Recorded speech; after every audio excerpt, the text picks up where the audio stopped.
ये genetic disease क्या होते हैं? देखिए जेनेटिक डिजीज जीन द्वारा जो जीन में डिफेक्ट से हो या गुणसूत्र कम ज्यादा हो। गुणसूत्र का मतलब क्रोमोसोम 46 जगह 47 चला गया, कम जहाँ, जैसे आप बोले डाउन सिंड्रोम, गुणसूत्र कम ज्यादा होने से या जीन में डिफेक्ट से रोग होते हैं। जैसे कुछ रोग मैं बताता हूँ, जैसे आपका पहला रोग है जिसको हम कहते हैं प्रोजेरिया, जिसको हिचिंसन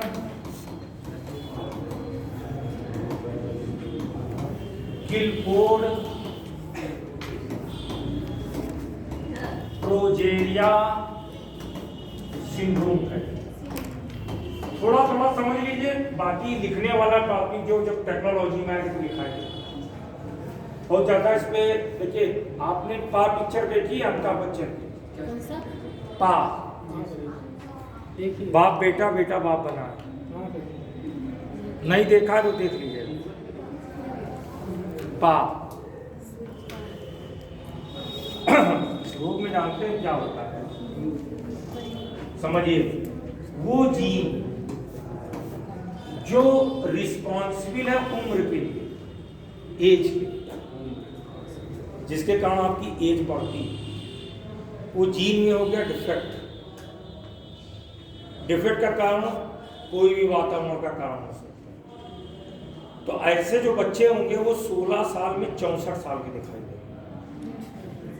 इसको इसलिए रैपिड एजिंग डिजीज कहते हैं।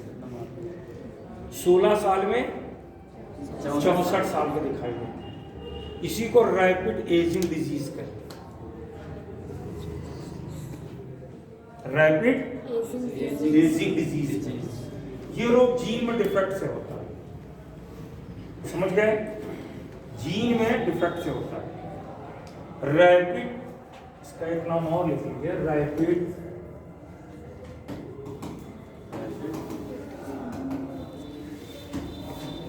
आप अगर पा नहीं देखे तो देख लीजिएगा नेट पे जाके। इसमें व्यक्ति के शरीर में बाल नहीं होते हैं, पूरा शरीर जो है गंजा होगा। वो जैसे नया नया चूजा नहीं पैदा होता है मुर्गी का, कैसा दिखता है? एकदम भूरा और सफेद से, वैसे हो जाएगा। इसी को रैपिड एजिंग डिजीज कहते हैं। 16 साल की उम्र में 64 दिखाई देगा, मर जाए। होता क्यों? जीन में डिफेक्ट। ठीक है, ये 80 लाख में कोई एक व्यक्ति में ये रोग होता है। 80 लाख में कोई एक व्यक्ति में ये रोग होता है। इसके अलावा दूसरा जो रोग है वो मैं आपको बता भी चुका हूं, एल्बनिज्म।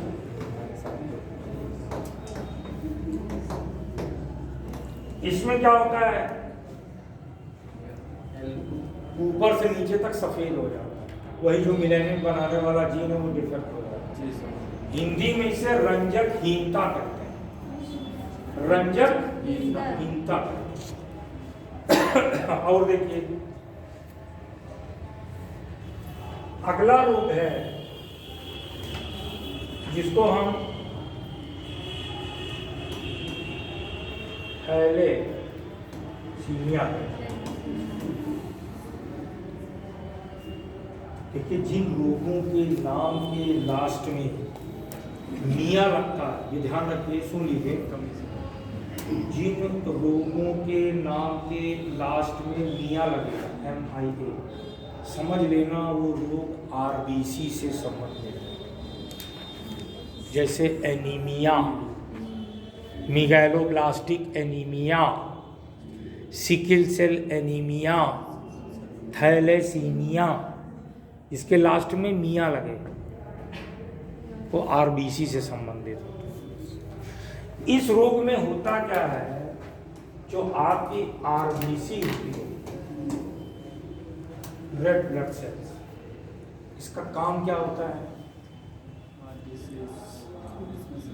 फेफड़े से ऑक्सीजन को पकड़ना और शरीर की कोशिकाओं तक ऑक्सीजन को पहुंचाना।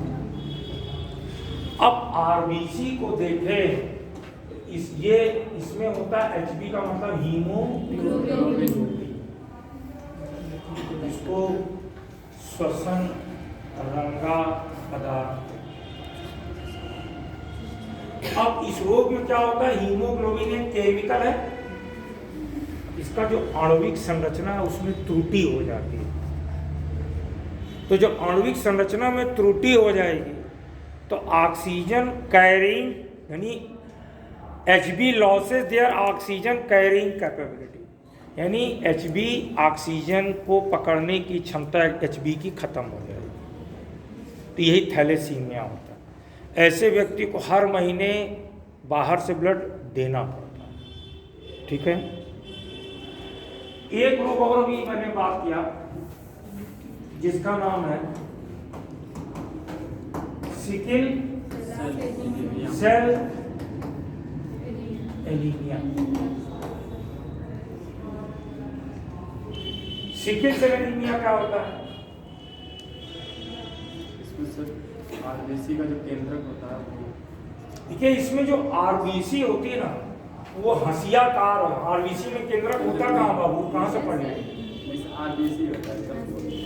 केवल देखिए ब्लड में, अब चूंकि मुझे बायोलॉजी पढ़ाना होता तो मैं उस हिसाब से पढ़ाता। खैर, आरबीसी में केंद्रक नहीं पाया जाता, केवल डब्ल्यूबीसी में पाया जाता है। यानी डीएनए केवल डब्ल्यूबीसी में है, ना आरबीसी में ना प्लेटलेट्स में, दोनों में नहीं होता।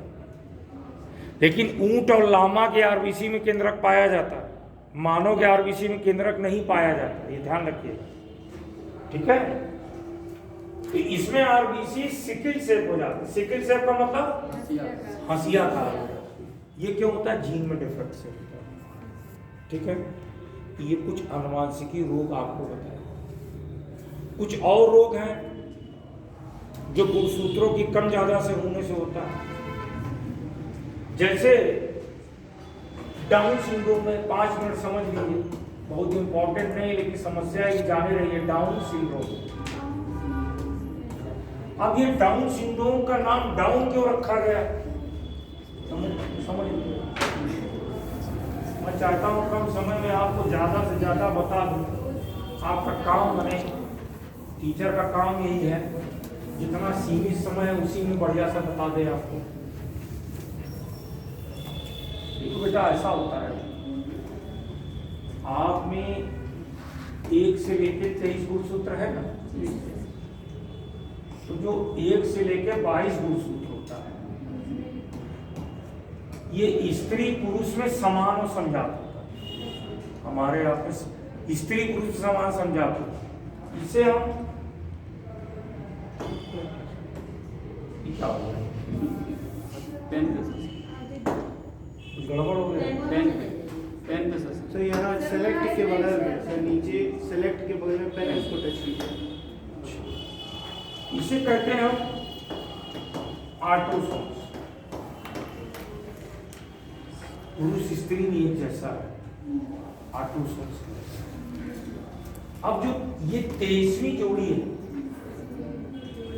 देखिए 23वीं जोड़ी में स्त्री में दोनों गुणसूत्र एक जैसे होते हैं, इन्हें एक्स से प्रकट करते हैं। और अगर पुरुष है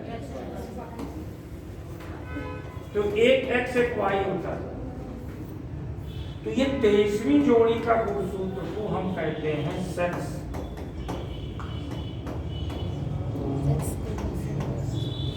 या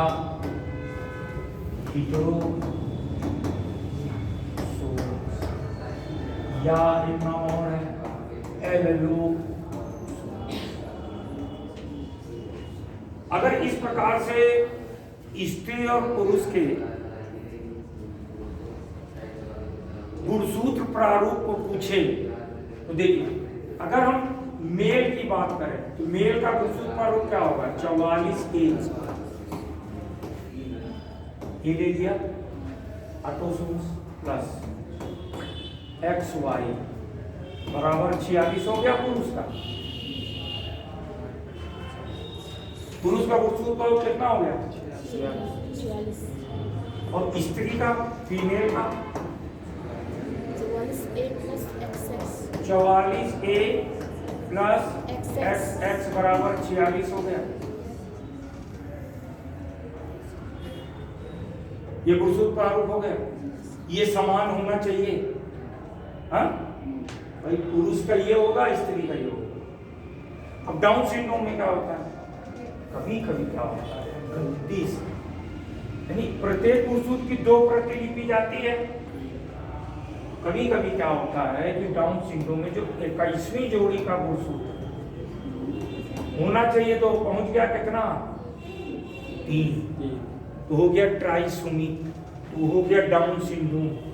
प्रॉब्लम क्या है कि गुणसूत्र ज्यादा चला जाए या कम चला जाए, दोनों स्थिति में आदमी एबनॉर्मल हो जाएगा, असामान्य हो जाएगा। ऐसा नहीं कि एक्स्ट्रा क्रोमोसोम चला गया तो हीमैन हो जाएगा, ऐसा नहीं है। दिमाग से कमजोर होगा, मैक्सिमम आयु 16 वर्ष की होगी। ठीक है, ये डाउन सिंड्रोम इसी को कहते हैं। अब डाउन को डाउन क्यों कहते हैं, लैंगडन डाउन ने खोजा था, अब पप्पू खोजे होते तो नाम पप्पू सिंड्रोम होता। राजेश को कई बार बच्चा पूछता था इसकी हिंदी बताए।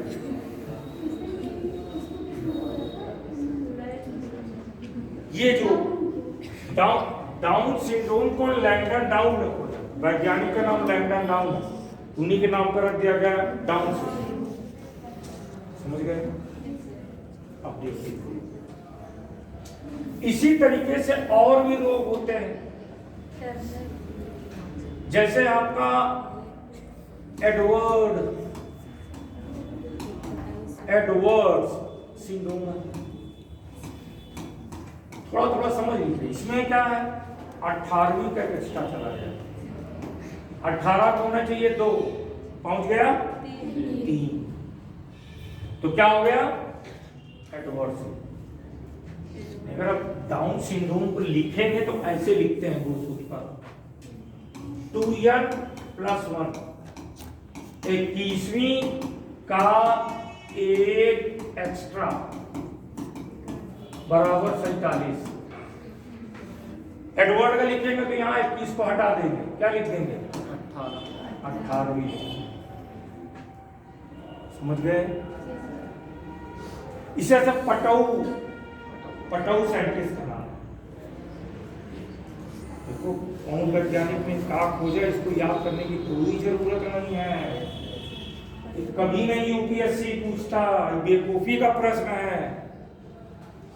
उसके एप्लीकेशन को समझिए, क्योंकि हमको याद रहता तो हम बता देते हैं। जब पता चला आप सन नोट कर रहे हैं, किसने खोजा, उसमें कभी केंद्रित नहीं होना, कॉन्सेप्ट को समझना। उसके बाद आता है पटाऊ सिंड्रोम। इसमें क्या होता है, 13वीं का एक्स्ट्रा, 13 नंबर का एक चला गया एक्स्ट्रा। यहाँ पे क्या लिखेंगे, 13वीं का एक्स्ट्रा बराबर 47 हो जाएगा। अब और आगे बढ़ते हैं, अभी खत्म होने वाला, जेनेटिक इंजीनियरिंग पे आते हैं। एक है टर्नर सिंड्रोम।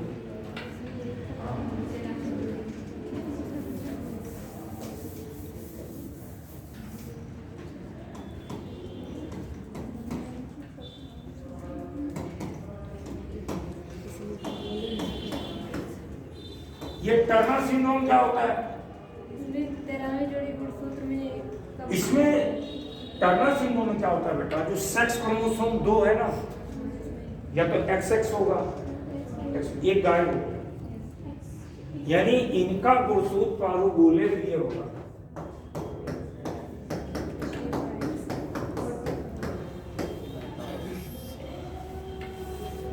अब केवल X गया तो ना वो स्त्री रहा पूरी तरह से, ना पुरुष रहा। उनके शरीर में मादा जनन अंग अल्प विकसित दशा में, दिमाग से कमजोर होंगे। ठीक है, पूर्ण रूप से स्त्री नहीं होंगे, पूर्ण रूप से स्त्री नहीं होंगे। अब एक आखिरी है जो आप सोच रहे हैं आपके मन में विचार आ रहा वो यही है, आप जो सोच रहे हैं वो है Klinefelter's syndrome. 44A plus double XY बराबर 47। जो ट्रेनों में चलते हैं लंबे चौड़े हिजड़े दिखाई देते हैं वो ये है। इनके शरीर में नर और मादा दोनों जनन अंग अल्प विकसित दशा में होते हैं, न स्त्री होते न पुरुष। जो अर्जुन बने नहीं थे, अर्जुन क्या था जब विराट सभा में क्या बने थे? वीरंगलाला, क्या नाम था? वीरंगलाला नाम रखा था, हिजड़ा बने थे। इसमें स्त्री और पुरुष दोनों के अर्धगुण होते हैं। अब देखिए मेन मुद्दे पे आते हैं। इसे क्या कहते हैं जो 45 पे पे आते हैं ना? ये वाले इसको टर्नर सिंड्रोम। बाहर इसमें वो कहते हैं 47। इसमें केवल एक एक्स गया, एक एक्स जाने के कारण स्त्री का पूरा गुण जो जनन अंग स्त्री का होता पूरी तरह से विकसित है। इसमें क्या हुआ, आधा कुछ जनन आधा स्त्री का विकसित हुआ, आधा पुरुष का। ये दिमाग से बिल्कुल नॉर्मल होंगे, लंबे चौड़े होंगे, सब कुछ ठीक होगा, बच्चा नहीं पैदा कर सकते। और कुल मिला के ये भी बच्चे नहीं पैदा कर सकते। समझ गए? समझ गए? अब देखिए, अब जाते हैं बायोटेक में। बायोटेक क्या है मैंने आपको बताया। अब हेडिंग डाल लीजिए टाइप ऑफ बायोटेक, किस जेनेटिक इंजीनियरिंग में एंटर करें वो आप ब्रेक कर लेते हैं। टाइप ऑफ बायोटेक,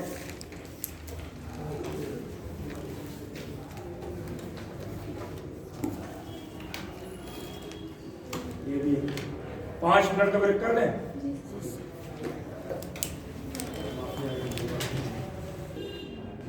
अगर आप कहानी की तरह चीजों को समझेंगे तो दिक्कत नहीं होगी। जैसे पानी में आपने डेड बॉडी या मालाबू या कोई भी कार्बनिक पदार्थ डाला तो उसमें बहुत सारे जीवाणु पनपना शुरू करेंगे। तो जब जीवाणु पनपेगा तो वो पानी में घुली हुई जो ऑक्सीजन की श्वसन करेगा, तो ऑक्सीजन का उपयोग करेगा, तो पानी से ऑक्सीजन खींचेगा। तो जब पानी से ऑक्सीजन खींचेगा तो पानी में ऑक्सीजन की मात्रा कम होगी। जब पानी में ऑक्सीजन की मात्रा कम होगी तो पानी में रहने वाले जो एनिमल है, मछली वगैरह, उनको ऑक्सीजन नहीं मिलेगी, वो मरेंगे। वो मरेंगे तो जीवाणु और पैदा होंगे। तो लगातार बीओडी का मतलब पानी का बायोलॉजिकल ऑक्सीजन डिमांड बढ़ता जाएगा। इसी को कहते हैं पीने वाले पानी का बीओडी मान 1 होना चाहिए। 1 होना चाहिए, 1 नहीं। लोगों की श्रद्धा है गंगा जल है, गंगा मैया रखे, ऐसा नहीं है बाबू, बिल्कुल नहीं है। आस्था अलग चीज है, विज्ञान प्रमाण मांगता है, कोई मतलब नहीं है इसका। ये इस समय क्योंकि योगी के समय में ये जितना भी माला पुल चढ़ा जा रहा हटा दे रहे हैं, दूध चढ़ा रहे हैं। अब दूध चढ़ा रहे हैं तो आप गंगा नदी की बजा रहे हैं, बैक्टीरिया पैदा कर रहे हैं। श्रद्धा के नाम में दूध चढ़ा रहे हैं। भारत एक ऐसा देश है जहाँ नदी को माँ कहते उसकी बजा देते हैं। अन्य देशों में ऐसा नहीं होता, वहाँ ऊपर से देखेंगे तो नीचे कंकड़ दिखाई देगा। यहाँ तो मैं बताऊँ, मेरा घर एकदम पास में है, 1.5-2 किलोमीटर। मैं शायद ही जाता हूँ ना। कुंभ में एक दिन गया था, बस गया ही नहीं। एक बार गया तो पता चला नहाए तो डेड बॉडी तैर रही थी, पिच थूक रहे हैं मंजन करके। आप नहाओगे वहाँ पे? नहीं नहाओगे। अब एकदम अंधी श्रद्धा हो तो बात अलग है। विज्ञान एक ऐसी चीज है जो आप अगर अध्यात्म के ऊंचाई पर जाएंगे तो वहां विज्ञान और अध्यात्म का मिलन होता है। विज्ञान का जन्म ही वहां से होता है, लेकिन हम आप पढ़ते नहीं। जब पढ़ने लगेंगे तब आपको समझ में कि पृथ्वी कह रही बस अब बच्चा पैदा मत करो। एक बच्चा पूरे जीवन काल में जितना ऑक्सीजन कंज्यूम कर रहा है उतना, आप समझिए 10 बड़े बड़े ट्री मिल करके उतना ऑक्सीजन पैदा करते हैं। 10 ट्री, वृक्ष की बात कर रहा हूँ।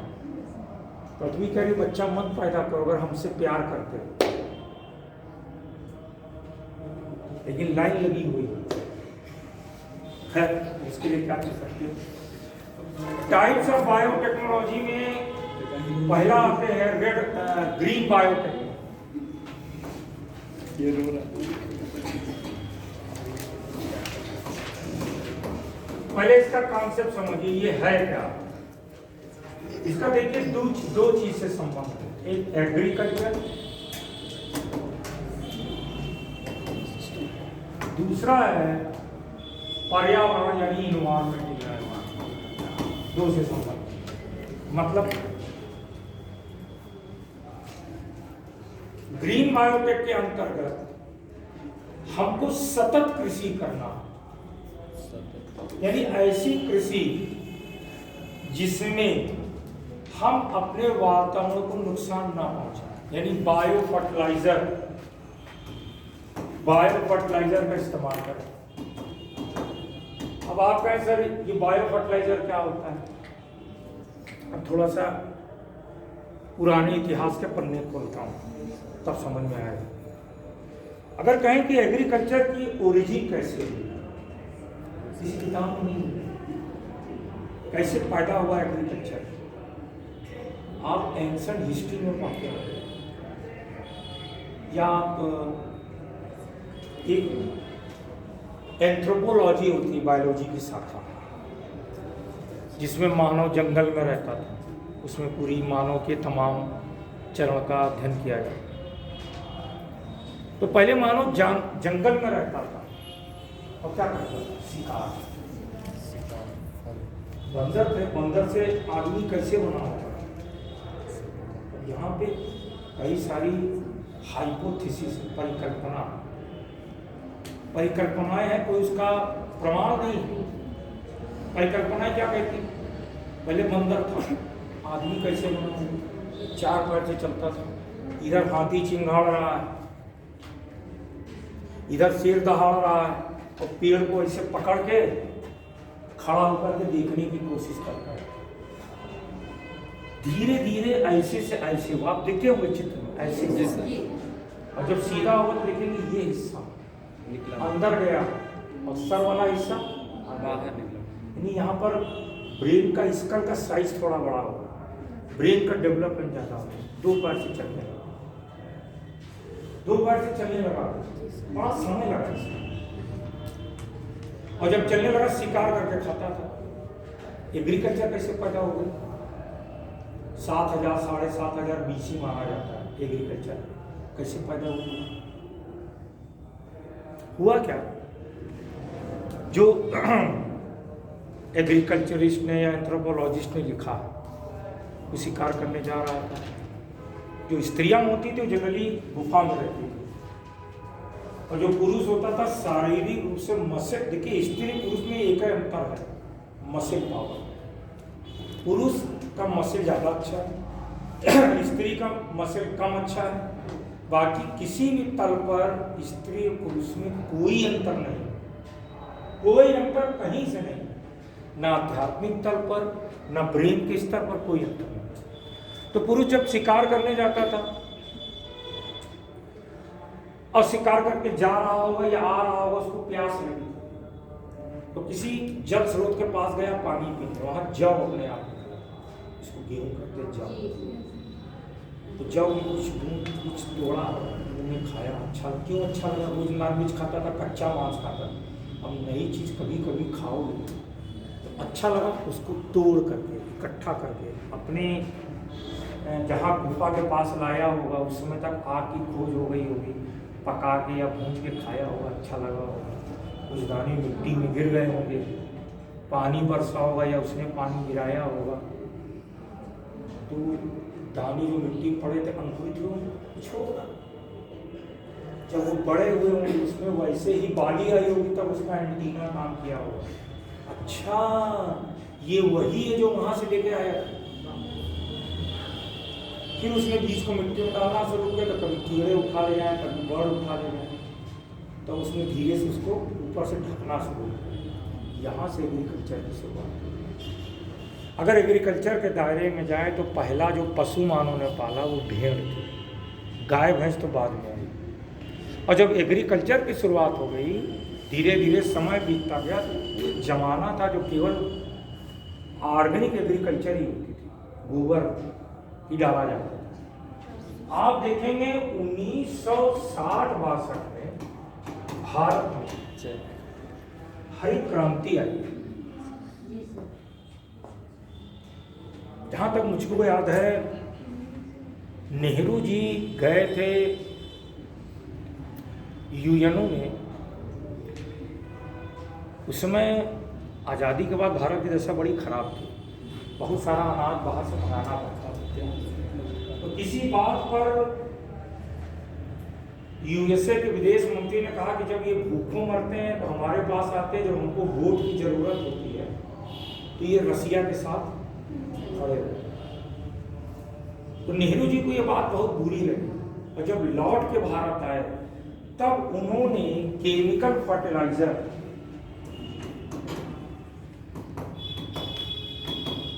जिसको केमिकल फर्टिलाइजर कहते हैं, सिंथेटिक फर्टिलाइजर से यूरिया, इफको की स्थापना भारत में शुरू हो गई।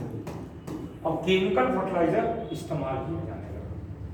और केमिकल फर्टिलाइजर का परिणाम क्या हुआ? उत्पादन आपका कई गुना बढ़ा।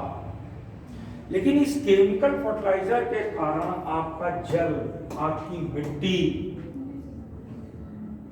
सब प्रदूषित होने लगे। क्योंकि जब फर्टिलाइजर मिट्टी में जाता है ना बेटा, तो एक प्रोसेस होता है जिसको कहते हैं बायो एक्युमुलेशन, हिंदी में कहते हैं जैव संवर्धन। नहीं, जब फर्टिलाइजर पानी से, मान लीजिए कि ये जल स्रोत है, ठीक है, और यहाँ पे खेत है।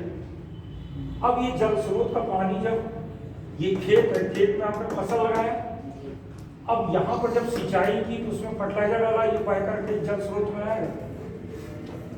अब जल स्रोत में जब ये फर्टिलाइजर आएगा तो जल स्रोत को बहुत उपजाऊ बना देगा। किसके लिए?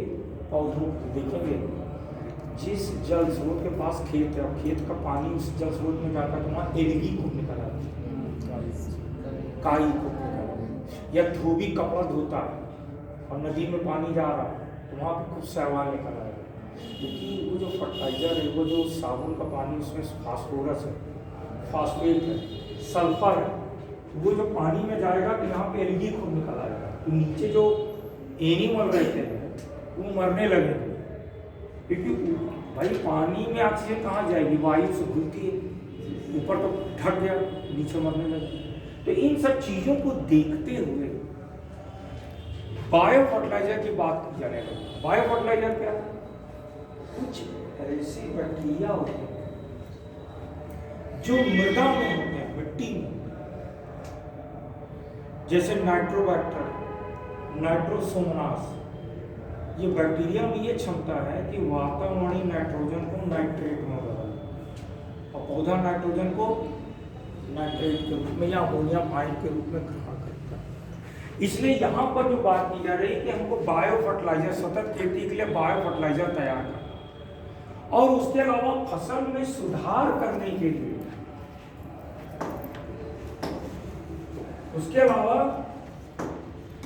फसल में सुधार करने के लिए हमको ऐसी फसलों को तैयार करना है जो उत्पादन ज्यादा है।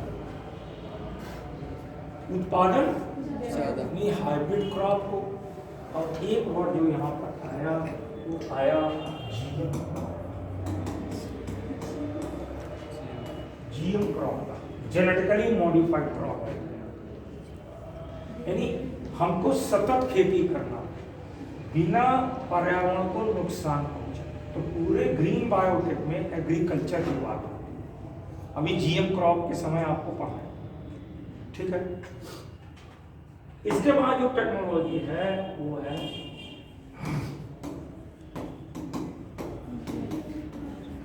देखिए, रेड बायोटेक मेडिकल साइंस से रिलेटेड। मेडिकल साइंस से, मेडिकल टेक्नोलॉजी। इसमें क्या करना है, कई सारी तकनीक विकसित हुई जो मैं आगे बात करूँगा। जैसे इसमें तकनीक आई है आपकी डीएनए फिंगरप्रिंटिंग, जिसके द्वारा क्राइम इन्वेस्टिगेशन किया जाता है। Stem cell therapy,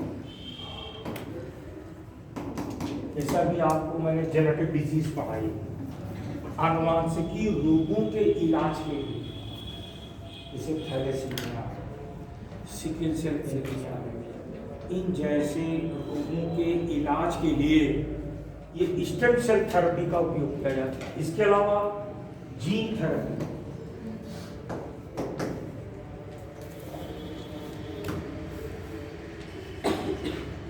gene therapy का मतलब क्या है, गलत जीन के स्थान पर सही जीन डालना। इन तकनीक का विकास हो। फिर क्लोनिंग, ये एनिमल के क्षेत्र में, ये क्या होता है, ये क्लोनिंग का मतलब होता है, जैसे क्लोनिंग तो मानव को भी की जा सकती है, आपके शरीर की कोशिका निकाल के आप जैसा तैयार करें, लेकिन ये अनइथिकल हो जाता है। तो क्लोनिंग तकनीक का सबसे ज़्यादा उपयोग एनिमल में करते हैं। जैसे गाय, अच्छे नस्ल की गाय भैंस है, उनकी संख्या को बढ़ाने के लिए इस क्लोनिंग तकनीक का उपयोग करते हैं। अच्छे नस्ल के जानवर को तैयार करें, क्योंकि अगर आप एक चीज़ देखें, विश्व पटल पर अगर भारत पे नज़र डालें, हम भले चिल्लाते हैं हमारा देश में दूध सबसे ज़्यादा पैदा होता है, उत्पादन सबसे ज़्यादा करते हैं, बिल्कुल सही बात है, क्वांटिटी में आप मिल्क प्रोडक्शन सबसे ज़्यादा कर रहे हैं, लेकिन आपको एक चीज़ पता है, विश्व में जितनी भैंस है उसकी 56% भैंस केवल भारत में है, जितनी गाय है 15% गाय केवल भारत में है। आबादी ज़्यादा माल खिला के कम माल पा रहे हैं, अन्य देशों में कम माल खिला के ज़्यादा माल। कौन अच्छा, वो अच्छे हैं कि हम अच्छे? वो अच्छे, क्योंकि जो अन्य देशों में जानवर की नस्लें हैं, जैसे गाय की एक नस्ल है जिसका नाम है होल्स्टीन फ्रीजियन,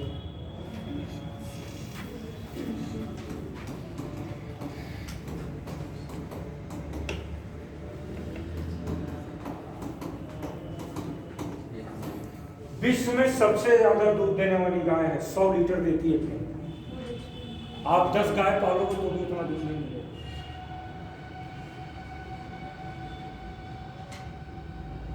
इसी संदर्भ में आप देखेंगे कि वर्गीज कुरियन हुआ करते थे, जिनको फादर ऑफ व्हाइट रेवोल्यूशन कहा करते थे, जिन्होंने मुंबई में दुग्ध बस्ती बसाई थी, वर्गीज कुरियन साहब। तो क्लोनिंग एक ऐसी तकनीक है जिसकी सहायता से अच्छे नस्ल के, जो भारत की जो अच्छे नस्ल की गाय है, साहीवाल है, अच्छे नस्ल की, उसकी संख्या को बढ़ा। तो ये सारी स्टडी हम करते हैं रेड बायोटेक। उसके बाद अगली जो बायोटेक है वो है ब्लू बायोटेक।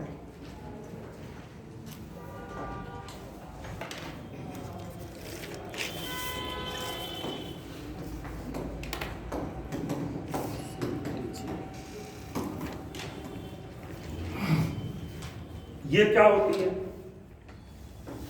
ब्लू का संबंध किससे होता है? समुद्र से। देखिए समुद्र में सबसे ज्यादा बायोडायवर्सिटी समझते हैं, जैव विविधता समझते हैं, तो सबसे ज्यादा जैव विविधता समुद्र में है।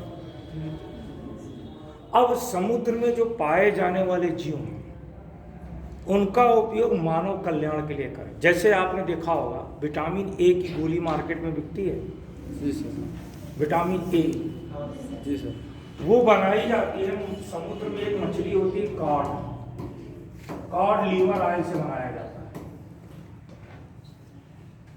समुद्र में कई ऐसे शैवाल मिलते हैं जिनका सौंदर्य प्रसाधन में उपयोग होता है, यानी समुद्र में पाए जाने वाले जीवों का उपयोग करके मानव लाभ उठाए, ये हो जाता है ब्लू बायोटेक। और साथ में ये भी करना है, समुद्र में प्रदूषण को रोकना है।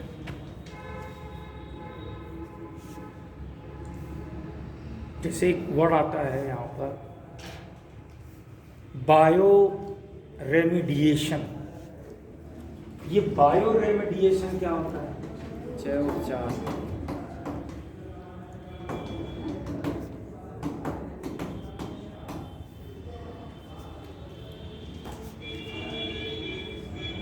होता क्या है, कुछ वायरस होते हैं प्रकृति में, वायरस उनके पोषण के आधार पर 3 वर्गों में बांटा गया है। इसी वायरस का क्लासिफिकेशन कई तरीके से, जैसे कोरोना तो क्राउन है, इसलिए कोरोना कह देते हैं, लेकिन उनके पोषण के आधार पर देखें तो वायरस को 3 वर्गों में बांटा गया है। एक तो फाइटोफेज,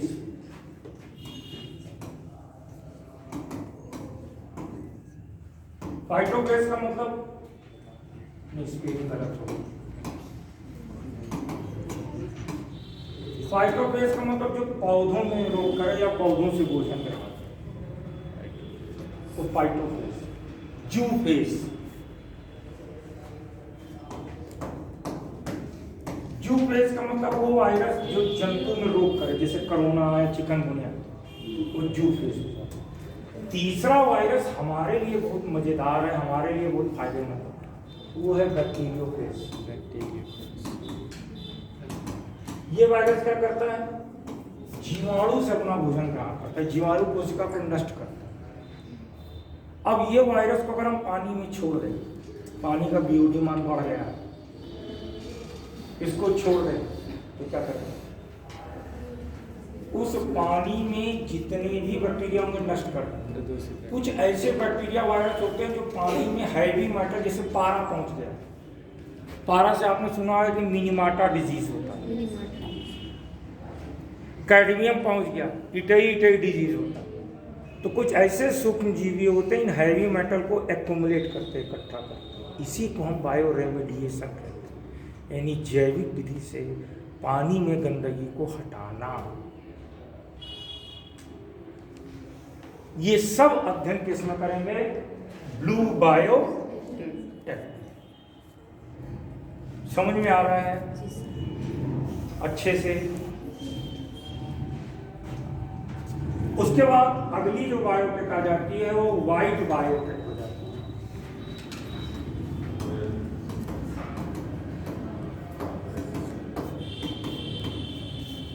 है। इंडस्ट्री के क्षेत्र में बायोटेक्नोलॉजी को, इंडस्ट्री के क्षेत्र में मतलब शराब का बनना, सिरका का बनना, या औद्योगिक इकाई जैसे चीज पनीर वगैरह खाते हैं, यहाँ बायोटेक का इस्तेमाल किया जाता है। ये हो गया वाइट बायोटेक। शराब का बनना, शराब भी तो बायोटेक्नोलॉजी से बनाते हैं। बायोटेक्नोलॉजी सब नया है, उपयोग बहुत पहले से होता है। शराब तो आदमी बहुत पहले से बनाता था।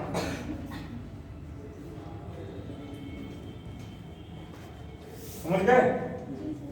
अब आगे देखते हैं येलो बायोटेक।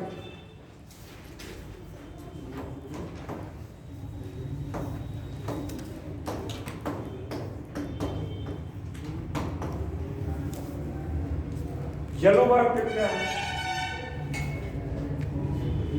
कीटों कीड़े, इंसेक्ट से रिलेटेड। कीड़े की बहुत बड़ी उपयोगिता है हमारे लिए। किसका? कीड़े, इंसेक्ट, तो कीड़े, मच्छर, मक्खी, कीड़े, उनका फायदा नुकसान दोनों समझिए यहाँ पे, तब इसकी उपयोगिता समझ में आए। एक तो हनी भी है, ये हमारे लिए फायदेमंद है कि नहीं? मधुमक्खी, इसके उत्पादन को बढ़ाना, इनकी संख्या को बढ़ाना, इन पर रिसर्च करना। हनी भी जो आपका सरसों का खेत होता है, सरसों के खेत में पर परागण की प्रक्रिया ये करता है। हनी भी यानी जिसको एपी कल्चर कहते हैं, मधुमक्खी उत्पादन, शहद उत्पादन से संबंधित। फिर उसके अलावा बटरफ्लाई है। बटरफ्लाई बहुत अच्छे पॉलिनेटर होते हैं। पॉलिनेटर का मतलब परागण करने वाले। अगर ये कीड़े नहीं होंगे तो फसलों में परागण नहीं होगा तो उत्पादन नहीं होगा। तो ऐसे सारे कीड़े जो फसलों में उत्पादन को बढ़ाते हैं, उनकी संख्या को बढ़ाना, और ऐसे सारे कीड़े जो फसलों को हानि पहुंचाते हैं उन पर रोक लगाना। जैसे ग्रॉस हॉपर, जैसे मच्छर मच्छर हमको काटता है तो डेंगू, मच्छर से कई सारे रोग होते हैं। जैसे मच्छर वाले रोग देखेंगे तो मस्किटो डिजीज देखेंगे तो एक तो एडीज होता है, एक क्यूलेक्स होता है, एक एनाफिलीज होता है। अब क्यूलेक्स एडीज इजिप्टाई है पूरा नाम। इससे रोग होता है क्या? एक तो dengue, chikungunya, yellow fever,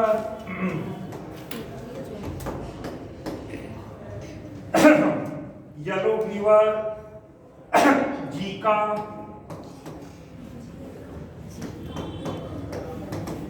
ये रोग मच्छर और मक्खी की दुनिया में मादा का राज्य चलता है। जो मादा मच्छर होता है वो आदमी का खून चूसता है या जानवर का खून चूसता है। नर जो होता है वो फूलों का रस चूसता है। तो जो रोग करने वाले सब मादा मच्छर है। कई बार क्वेश्चन आता है इस रोग का कारक कौन सा मच्छर है। अब अगर क्यूलेक्स को देखें तो एक तो जेई है, जापानीज इंसेफेलाइटिस। इंसेफेल वर्ड का मतलब ब्रेन। और एक होता है एलिफेंटिसिस।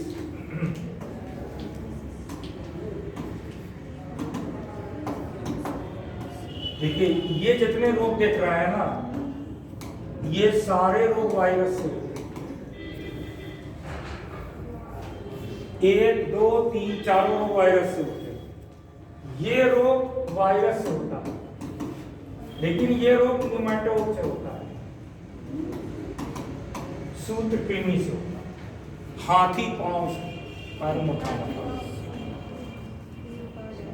और ये रोग बात करें तो ये होता है प्रोटोजोआ से, प्लाज्मोडियम से। ये मच्छर की 3 प्रजातियां यही रोग फैलाती है। ये भी मच्छर की जाती है ना, जो जिससे ये जो प्लाज्मोडियम है ना बेटा, ये होता है प्रोटोजोआ। जूलॉजी में जाएंगे जो एक कोष की जीव होती है उनको प्रोटोजोआ में रखा गया। इसी में अमीबा भी आता है, पैरामीशियम भी आता है, यूग्लिना भी आता है और प्लाज्मोडियम भी आता है। अब ये मच्छर से जो रोग फैल रहे हैं, इसको कंट्रोल करने की बायोटेक्नोलॉजी की तकनीक है। उसमें क्या करते हैं, उसमें जीन में गुणा गणित करते हैं। जो नर मच्छर होता है उसको बांझ बना देते हैं, तो अगली पीढ़ी में बच्चे नहीं पैदा होते हैं, तो मच्छर वाले रोग को कंट्रोल कर सकते हैं। मच्छर वाले रोगों को कंट्रोल करने का एक और तरीका जानते हो क्या? पूछा गया है क्वेश्चन, मेरी एक एक लाइन से आपको क्वेश्चन मिलेगा। एक मछली होती है गंबूसी,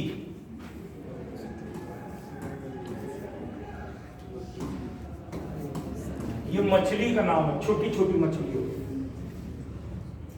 इस मछली को तालाबों में छोड़ देने पर ये मच्छर के लार्वा को खा जाती है। तो ये भी एक बायो कंट्रोल मेथड है।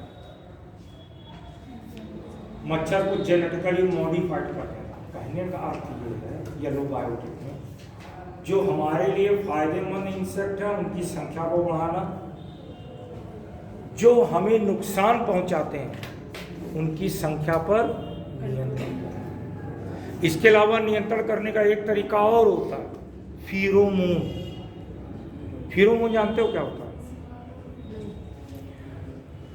देखा होगा जो गाय भैंस होती है, जब बरसात का सीजन होता है तो उनके पास से गुजरिए तो अजीब सी गंध आती है। तो उनके शरीर से एक रसायन निकलता है जिसको फीरोमोन कहते हैं। फीरोमोन का मतलब कि नर मादा को, मादा नर को अपनी ओर आकर्षित करता है। इसी तरीके से कीड़ों के शरीर से भी फीरोमोन निकलता है, एक दूसरे को आकर्षित करता है। तो बायोटेक्नोलॉजी से कृत्रिम फीरोमोन बना लेते हैं। जैसे नर फीरोमोन बना लिया, उसको खेत के बीच में कनेस्टर में डाल कर रख दिया, पानी के साथ मिला। अब मादा मच्छर आकर्षित होगा, उसमें गिरेगा और इससे क्या फायदा होगा हमारे को। अभी तक हम मच्छर कंट्रोल ये क्या करते थे या कीड़ों को कंट्रोल क्या करते थे, खेतों में इंसेक्टिसाइड डालते थे। वो जो कीटनाशक दवा है वो फसलों में डालते थे, मिट्टी पानी सब में खतरनाक हो जाता। तो इस तरीके से बायोटेक्नोलॉजी से इनकी संख्या पर नियंत्रण। अब आइए ब्लैक बायोटेक्नोलॉजी या dark biotechnology. Dark biotechnology, dark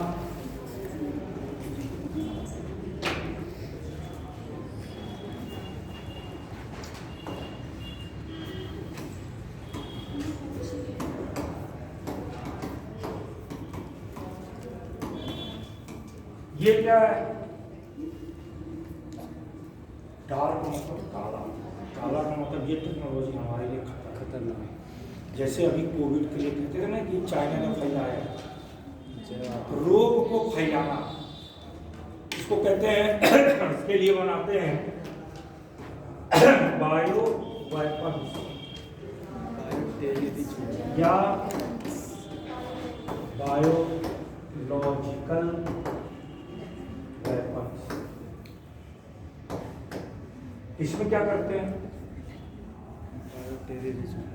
मानव में रोग करने वाले जीवाणु या विषाणु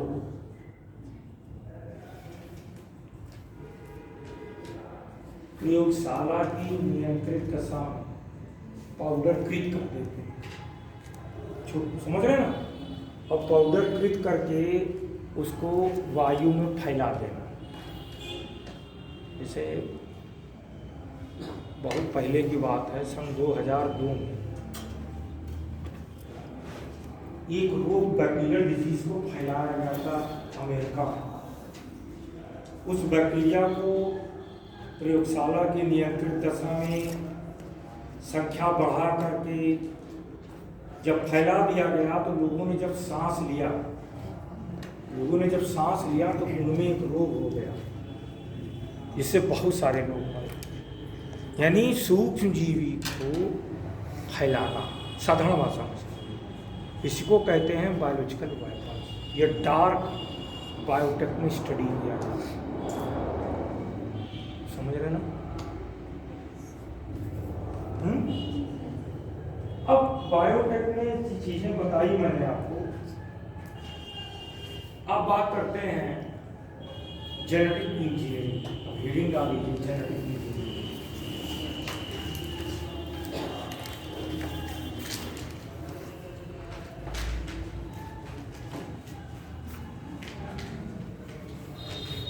अब आप हमको बताइए पहले इंजीनियरिंग का क्या मतलब होता है?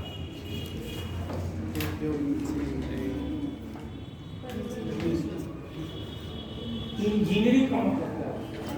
तो हिंदी में प्रौद्योगिकी सबको पता है, हम उसका डिफिनीशन मतलब कोई बता। हम बेटा देखो, इंजीनियर से इंजीनियरिंग का डिफिनीशन नहीं पूछ ना, बहुत ही टिपिकल लैंग्वेज चाह रहा है। इंजीनियरिंग का आपके दिमाग में मतलब क्या ही जाना चाहिए? तोड़ जोड़ करना नहीं हुआ। साधारण भाषा में क्या कहते हैं? पदार्थ में तोड़ जोड़ करना इंजीनियरिंग हो गई। मानव ने इंजीनियरिंग करके सबसे पहले क्या बनाया था? पहिया बनाया था इतिहास में। तो कोई भी जब इंजीनियरिंग करते हैं तो इंजीनियरिंग का बेसिक टूल होता है। बेसिक टूल समझ रहे हो? काटने और जोड़ने का। इंजीनियरिंग का बेसिक टूल क्या है? काटना और जोड़ना। ये सबसे पहले आदमी ने जब पढ़ाई की तो इंजीनियर है, काटता है कील से या उससे जोड़ता है। इसी तरीके से अगर हम कहें जेनेटिक इंजीनियरिंग क्या है? जेनेटिक इंजीनियरिंग का मतलब है आनुवांशिकी पदार्थ में तोड़ जोड़ करके मानव के लिए उपयोगी जंतु पादप अथवा ड्रग्स दवाओं का निर्माण।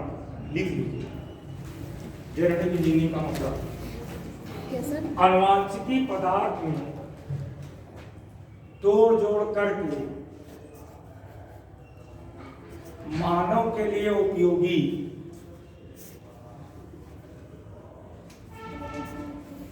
आनुवांशिकी पदार्थ में तोड़ जोड़ करके मानव के लिए उपयोगी जंतु पादप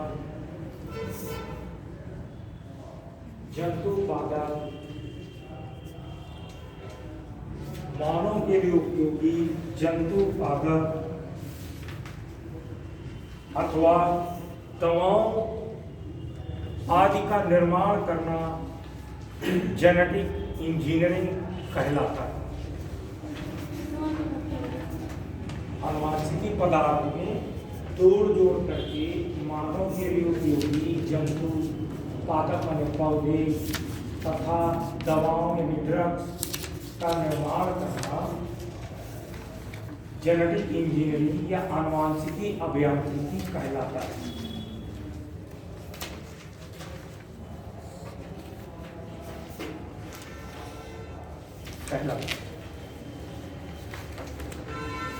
समझ में बात आई?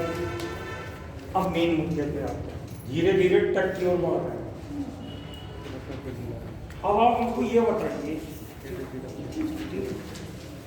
कोई भी इंजीनियरिंग करते हैं तो किसी भी इंजीनियरिंग का जो बेसिक टूल होता है, टूल का मतलब हथियार, कम से कम 2 टूल तो चाहिए, काटने और जोड़ना। और जेनेटिक इंजीनियरिंग में हम डीएनए को काटना है, जोड़ना है, तो बेसिक टूल चाहिए। तो जेनेटिक इंजीनियरिंग में इसकी टूल की खोज के साथ ही जेनेटिक इंजीनियरिंग की शुरुआत होती है। तो हेडिंग डालिए tool of genetic engineering. Tool of genetic engineering या हिंदी में लिख लीजिए आनुवांशिकी अभियांत्रिकी के प्रमुख टूल। आनुवांशिकी अभियांत्रिकी के प्रमुख टूल या tool of genetic engineering.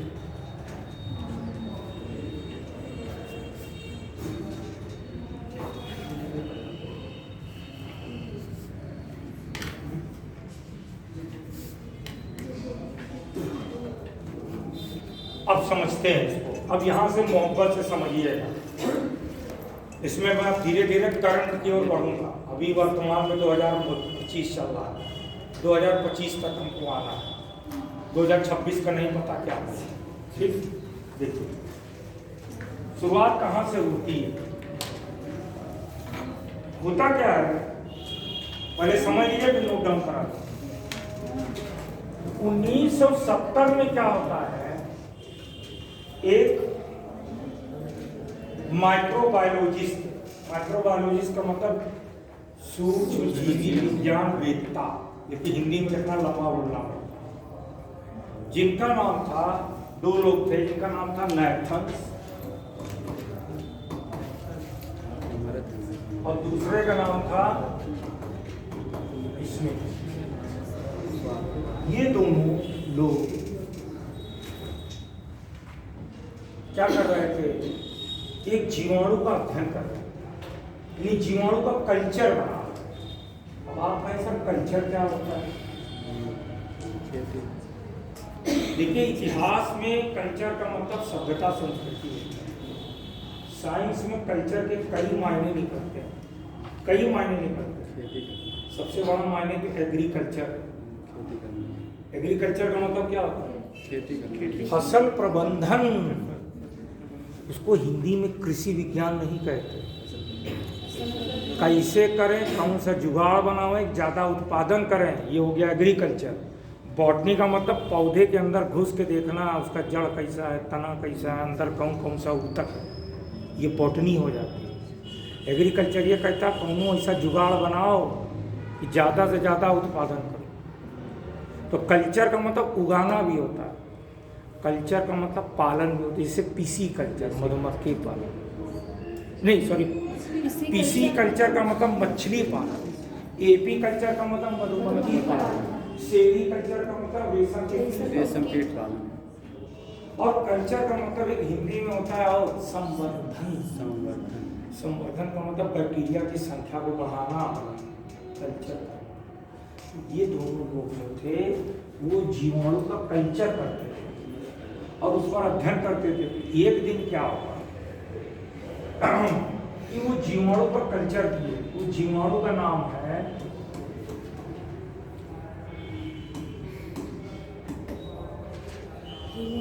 Haemophilus इन्फ्लुएंजाe। ये बैक्टीरिया, अब समझिए, अभी मैंने आपको वायरस के बारे में बताया कि वायरस को कोशिका के आधार पर 3 वर्गों में बांटा, माइटोफेज, जूफेज और बैक्टीरियोफेज। अब बैक्टीरियोफेज पर केंद्रित हो जाएगा, ठीक। अब देखिए बैक्टीरियोफेज वायरस करता क्या है सामान्यतः, जैसे ये बैक्टीरिया की कोशिका है, आप जानते हो बैक्टीरिया की कोशिका प्रोकैरियोटिक सेल है। यूकैरियोटिक प्रोकैरियोटिक में अंतर नहीं पड़ा है तो उसको पढ़ लीजिएगा, क्योंकि इसमें केंद्रक कला नहीं होती। तो उन्होंने देखा कि जब कोई भी वायरस समाता, ये जानकारी पहले से थी, ये एक वायरस है बैक्टीरियोफेज।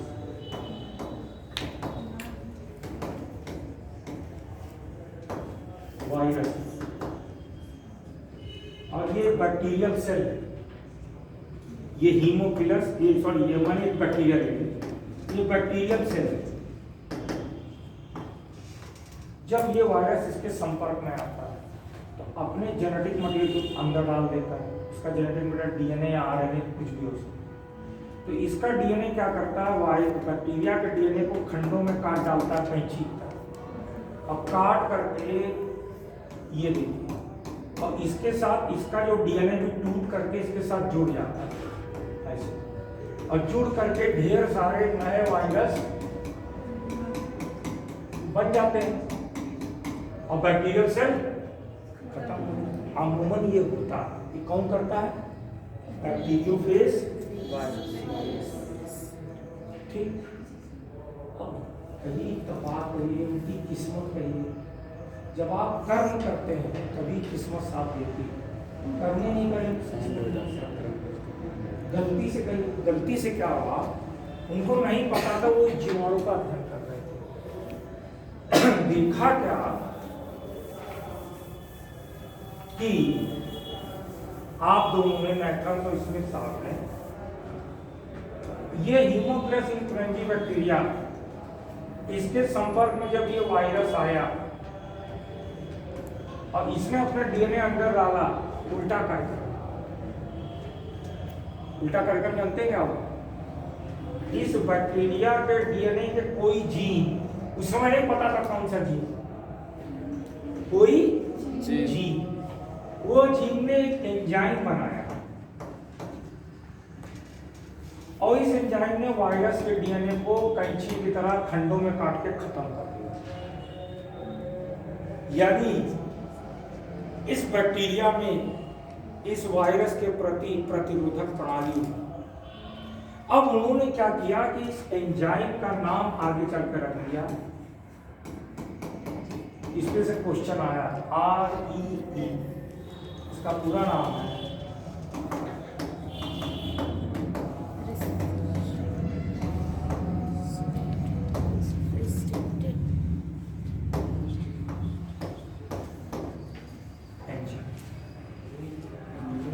जिसे आज हम मोलिकुलर सीजर, आणविक कैंची, डीएनए को काटने की कैंची मिल गई, गलती से मिल गई। बात समझ रहे हैं? जब इन्होंने एक बैक्टीरिया में खोजा तो वैज्ञानिकों ने कहा यार और बैक्टीरिया में हो ही जरूर, जरा पता किया जाए। तो फिर बहुत सारे जीवाणु पे अध्ययन शुरू हुआ। आपको समझ में आ रहा है कुछ? नहीं ये जो आगे बैठे अकेले बैठे हैं, हाँ आ रहा। तो वैज्ञानिकों ने सोचा कि ये और जीवाणु में भी होगा जैसे इसमें मिला। अब चूंकि ये जीवाणु का नाम हीमोप्लेस इन्फ्लुएंजा है, तो जो पहली कैंची खोजी गई जिसका नाम आर्य रखा गया, तो इसका नाम रखा गया हिंद।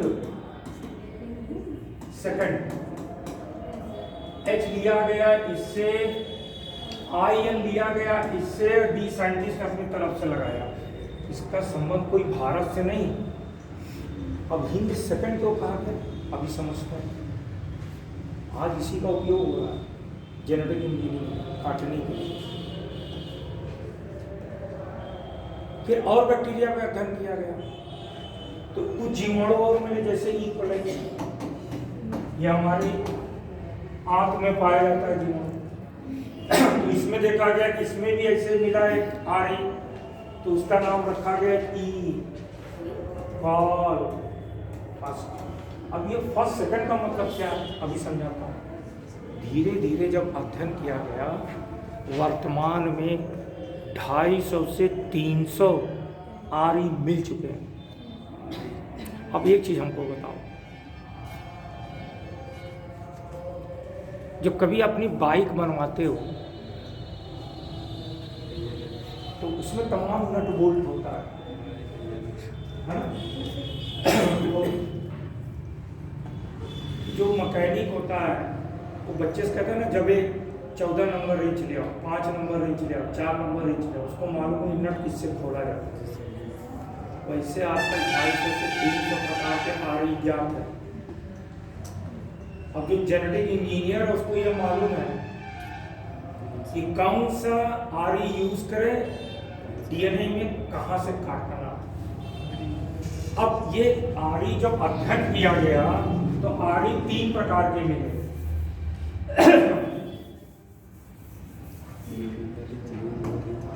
तीन प्रकार के मिले, आरी फर्स्ट, सेकंड, सॉरी आरी फर्स्ट, सेकंड एंड थर्ड। मतलब क्या? अब देखो, आरी फर्स्ट ऐसा रिंच है या ऐसा कैंची है जो DNA को कहीं से काट सकता है, चाहे जहां से काट लियो, तुम्हारी इच्छा। आरी सेकंड क्या, किसी विशेष बिंदु पर काटता है। मान लीजिए ये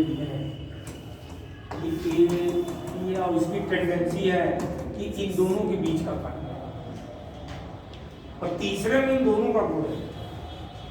ये तीसरा जो है उसमें इन दोनों का गुण है। जनरली आरी सेकंड का उपयोग जेनेटिक इंजीनियरिंग में मॉलिक्यूलर सीजर के रूप में करते हैं। मॉलिक्यूलर सीजर DNA को काटने के लिए। बात समझ में आई? कैंची मिल गई, जोड़े वाला भी चाहिए, चाहिए ना चाहिए। अब जोड़ने जो DNA को आपस में जोड़ता है, उस एंजाइम की जानकारी बहुत पहले से थी, उसका नाम है DNA लाइगेज। ये DNA के खंडों को आपस में क्या करता है? जोड़ता है। अब इन दोनों की खोज के साथ ही जेनेटिक इंजीनियरिंग की शुरुआत होती है। तो शुरुआती दौर में एक तकनीक डेवलप हुई जिसका नाम है रिकॉम्बिनेंट DNA टेक्नोलॉजी। क्या नाम है?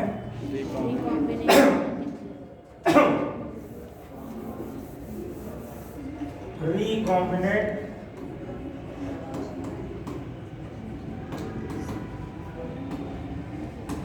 DNA टेक्नोलॉजी, इसको हिंदी में कहते हैं पुनर्संयोजित DNA तकनीक। लेकिन इस तकनीक का उपयोग करके, बहुत मेहनत करके जीएम क्रॉप बनाया गया, लेकिन एक समस्या थी। समस्या ये थी, कैंची तो मिल गया, कैंची के पास हाथ नहीं है, जैसे हमको इसको काटना है, हम यहाँ से कैंची फेंक रहे हैं, जरूरी नहीं कि वही पॉइंट पर काटे, कहीं और से कट कर देंगे। अगर हाथ होता तो क्या करते, सटीकता से काटते कि नहीं, सटीकता नहीं थी। इसका इलाज 2013 में जाके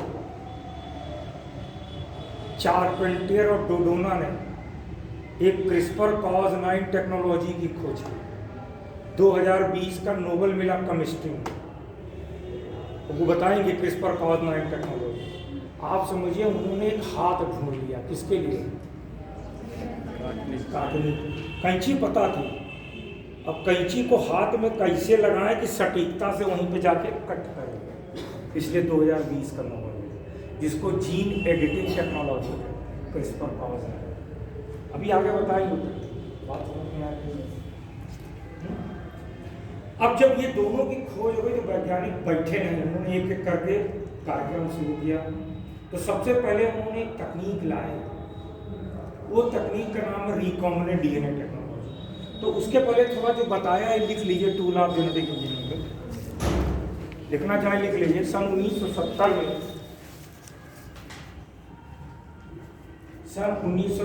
में नाथन्स और स्मिथ ने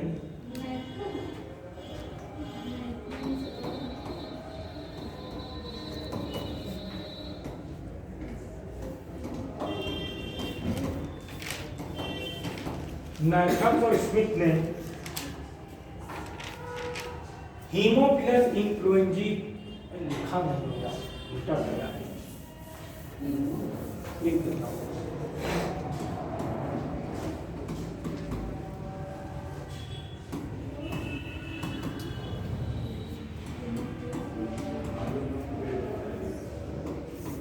नामक जीवाणु में, हीमोफिलस इन्फ्लुएंजी नामक जीवाणु में, जीवाणु से लिख लीजिए, जीवाणु से REE पूरा नाम लिख लीजिएगा,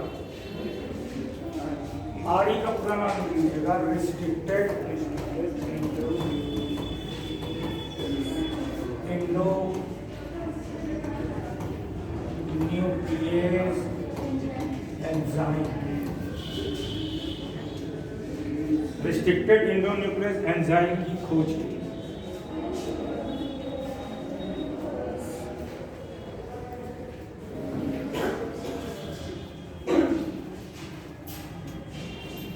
इसे आणविक कैंची भी कहते हैं, इसे आणविक कैंची भी कहते हैं, आणविक कैंची।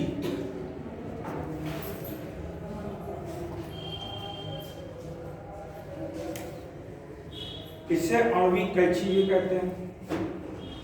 वर्तमान में 250 से 300 RE, वर्तमान में 250 से 300 RE ज्ञात है, जिन्हें विभिन्न जीवाणुओं से खोजा गया।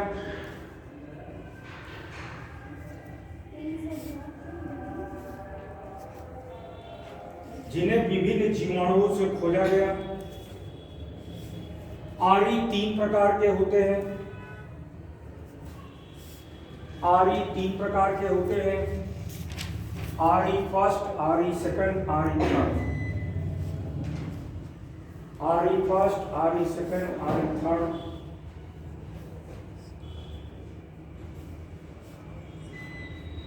इनमें से RE फर्स्ट डीएनए को किसी बिंदु पर काट सकता है,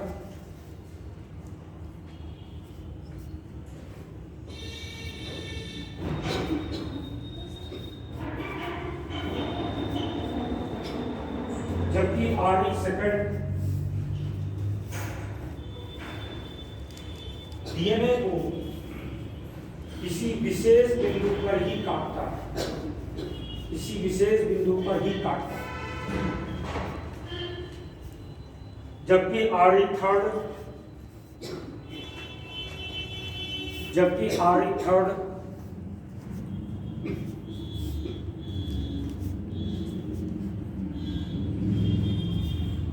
जबकि Re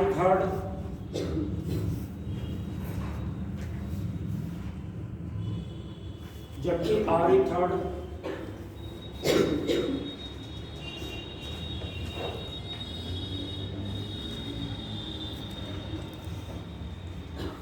इन दोनों के बीच का है।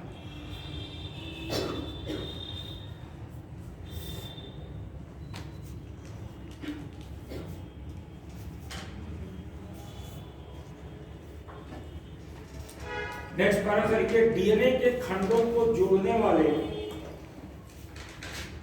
टूल को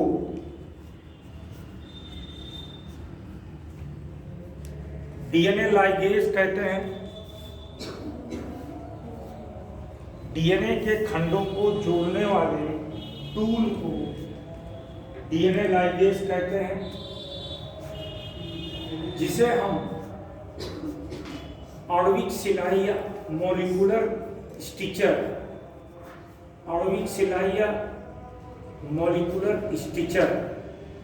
भी कह सकते हैं। आणविक सिलाई या मॉलिक्यूलर स्टिचर भी कहते हैं।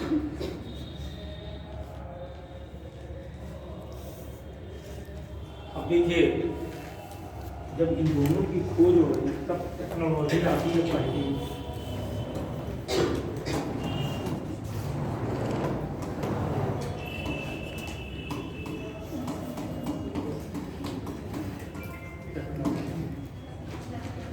जिसे हम हिंदी में लिख लीजिएगा, मुझे थोड़ा हिंदी में लिखने में दिक्कत होगी।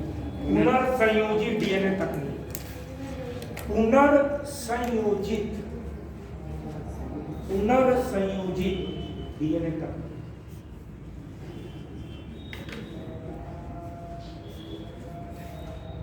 हिंदी की असल में प्रैक्टिस कम हो रहा है।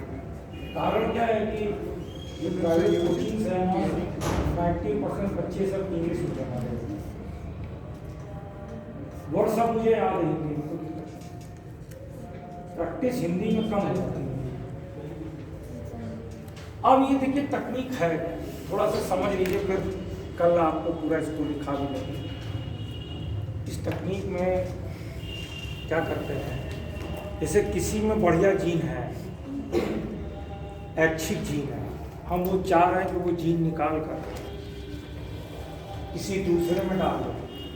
जैसे पहली बार जो बीडी कॉटन था, सुनिए पहले कहानी।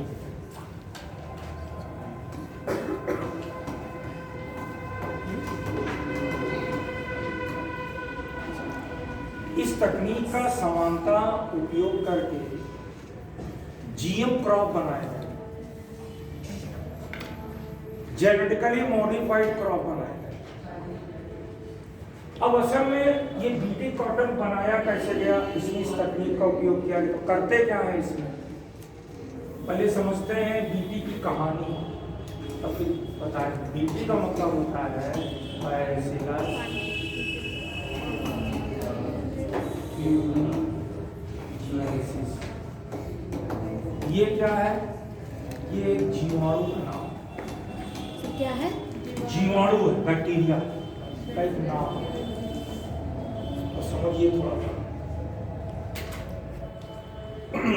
थ्यूरिंजिया एक जगह, थ्यूरिंजिया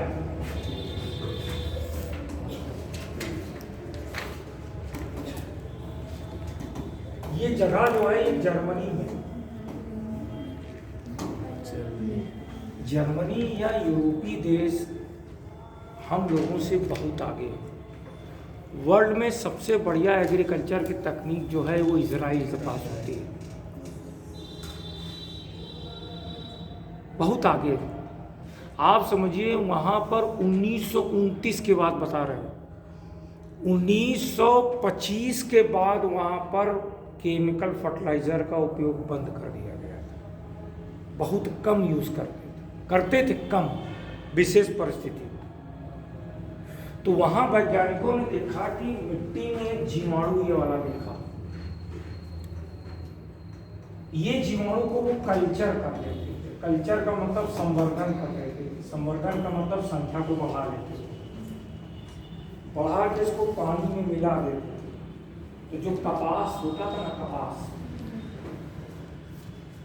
कपास में कीड़ा लगता है, आप में से बहुत लोग जानते हो कि बाल वॉर्म कर,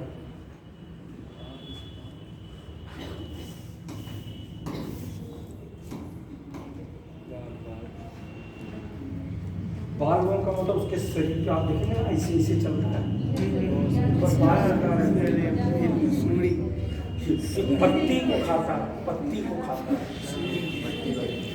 तो वहाँ क्या करते थे, इस जीवाणु का कल्चर बना लेते थे, पानी में मिला के जब कपास में छिड़कते थे, वो जो कीड़ा होता था वो कमजोर होकर मर जाता, फसल बच जाती। यानी इस कीड़े का इस्तेमाल एज ए बायो इंसेक्टिसाइड हुआ कि नहीं हुआ, कोई केमिकल नहीं इस्तेमाल, इसको बायो इंसेक्टिसाइड के रूप में इस्तेमाल किया। बायो इंसेक्टिसाइड का मतलब क्या, एक जीव से कीड़े को मरवाना। साधारण भाषा में कोई जीव ऐसा हो जो कीड़े को मार दे तो बायो इंसेक्टिसाइड हो। समय बीतता गया, ये बात है 1929 की, जर्मनी में उसका उपयोग करते। समय बीता, जेनेटिक्स आदमी ने समझा, डीएनए समझा, तो वैज्ञानिकों ने सोचा यार ये जो जीवाणु उसमें वो कौन सा जीन है जिस जीन के कारण बाल वो मर जाता है। रिसर्च किया तो इस जीवाणु में जो जीन का पता लगाया, उस जीन का नाम रखा गया CRY फर्स्ट AC जीन। उसके बाद CRY2AB जीन भी मिला, CRY first AC gene and CRY2AB gene भी मिला। पहले ये जीन को खोजा, ये जीन के प्रभाव से क्या होता था, ये जीन जो था कहाँ, जीवाणु में, ये क्या बनाता था, बीटी टॉक्सिन बनाता था। एक टॉक्सिन बनाता था, उसका नाम रख दिया गया बीटी टॉक्सिन। टॉक्सिन यानी जहरीला पदार्थ, इसके कारण से कीड़े मर जाते थे। तो वैज्ञानिकों ने कहा ऐसा करें, इस जीवाणु से जीनुआ निकाल लें और कपास में डाल दें, तो कीड़ा लगवे नहीं करे। अब इसको निकाल के डाले कैसे, उसी के लिए तकनीक है, यही काम मैंने लिया है।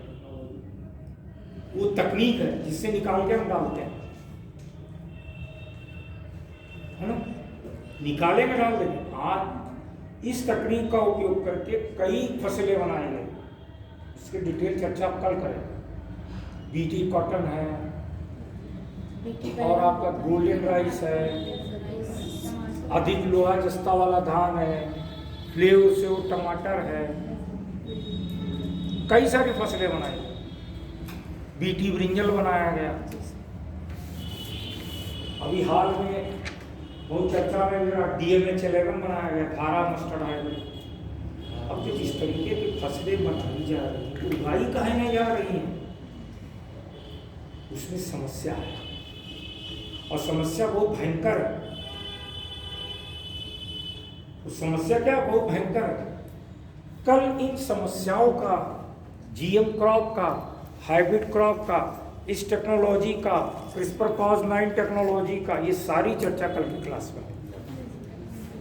और कोशिश करिएगा गायब मत होइएगा, और गायब हो मुझे समझ में कुछ नहीं आएगा।